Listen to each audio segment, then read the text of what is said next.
सर्वांना नमस्कार. मी विवेक जॉन्सन, जिल्हाधिकारी बीड.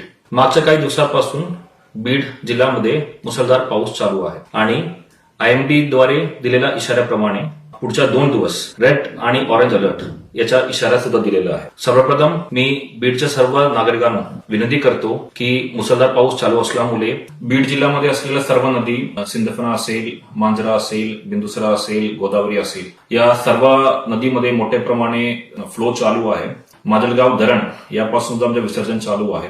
त्यामुळे या नदीकाठावर असलेला सर्व गावकरी लोक तुम्ही सतर्क येणं खूप अत्यावश्यक आहे. तुम्ही अत्यावश्यक नसेल तर घराच्या बाहेर पडू नका. कुठल्याही परिस्थितीमध्ये पूरग्रस्त रस्ता असेल, पूल असेल, हे तुम्ही क्रॉस करण्याचा कुठलाही प्रयत्न करू नका. या पूर्ण सिच्युएशन हँडल करण्यासाठी आमच्या जिल्ह्यामध्ये सुद्धा एक NDRFचं पथक आणि एक आर्मीचं पथक आपण स्टेशन केलेलं आहे. अत्यावश्यक परिस्थिती असेल आपण आर्मी मार्फत आणि NDRF मार्फत सुद्धा रेस्क्यू मिशन करू शकतो. आणि आपण कुठल्याही प्रकारचा स्थलांतर करायचं असेल, योजना शिफ्टिंग करायचं असेल तर त्याचं सुद्धा पूर्ण लोकेशन सुद्धा प्रशासनाने आयडेंटिफाय करून ठेवलेलं आहे. तुम्हाला स्थलांतर केलेल्या ठिकाणामध्ये सुद्धा सर्व सोयी सुविधा करण्यासाठी स्थानिक पातळीच्या प्रशासनाला सुद्धा सूचना दिलेल्या आहे.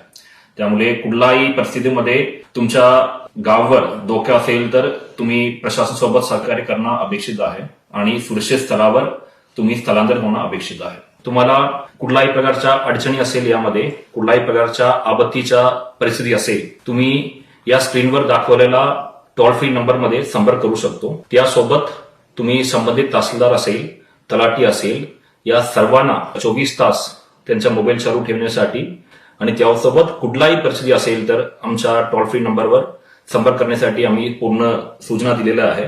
कुठल्याही प्रकारच्या तुम्हाला मदत असेल तर तुम्ही आमच्यापर्यंत पोहोचू शकतो. त्यासाठी पूर्ण वेळ प्रशासन तुमच्यासाठी उपलब्ध आहे. त्यासोबत मागच्या 10 दिवसमध्ये झालेल्या पाऊसच्या पंचनामाच्या प्रक्रिया सुद्धा आमच्या तलाठी स्तरावर आम्ही चालू केलेला आहे. लोकल प्रशासन सुद्धा यामध्ये पूर्ण वेळ पंचनामा करण्यासाठी.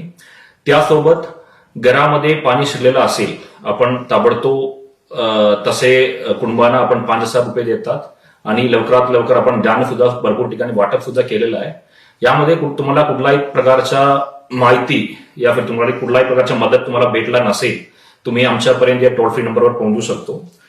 प्रशासन तुमच्यासाठी 24 तास उपलब्ध आहे आणि आपण सर्वजण सोबत या संकटातून लवकरच बाहेर पडू. सर्वांना परत एकदा सहकार्य करण्यासाठी विनंती करतो आणि कुठलाही मदत पाहिजे असेल तर तुम्ही प्रशासनपर्यंत पोहोचू शकतो. धन्यवाद.